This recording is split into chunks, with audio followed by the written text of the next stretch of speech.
लखनऊ के केजेएमयू में मजार को लेकर तनाजा अब और तेज हो गया है। मजहबी तंजीमों का इल्जाम है कि सैकड़ों साल पुरानी मजारों को निशाना बनाया जा रहा है, तो वहीं केजेएमयू इंतजामिया कोर्ट के ऑर्डर का हवाला देकर कार्रवाई को सही ठहराया जा रहा है। नोटिस, जवाब और इल्जाम तराशियों के बीच अब सवाल यही है कि क्या ये कार्रवाई कानून के दायरे में है या फिर मजहबी रिवायत पर चोट। रिपोर्ट देखिए।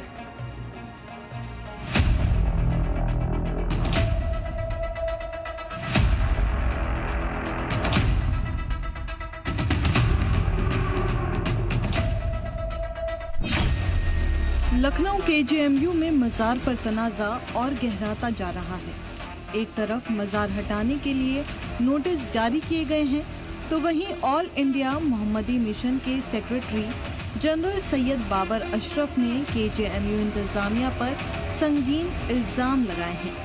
सैयद बाबर अशरफ के मुताबिक ये मज़ारें सूफी रिफायत से जुड़ी दरगाहें और वक्फ प्रॉपर्टी हैं, जिनमें किसी भी तरह का दखल कानून के खिलाफ है। इनका कहना है कि जिन मज़ारों को केजेएमयू इंतजामिया ने नोटिस जारी किया है, वो मज़ारें केजेएमयू के वजूद में आने से पहले की हैं, और जब ये मज़ारें सैकड़ों साल पुरानी हैं, तो फिर केजेएमयू इंतजामिया को नोटिस देने का हक किसने दिया।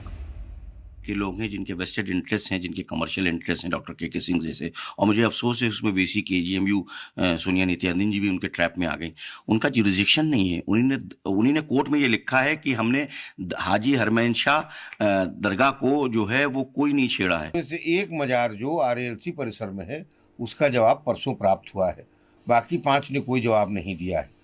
सुप्रीम कोर्ट की गाइडलाइंस के हिसाब से जिन लोगों ने जवाब दिया है उनको एक व्यक्तिगत सुनवाई का अवसर देना है।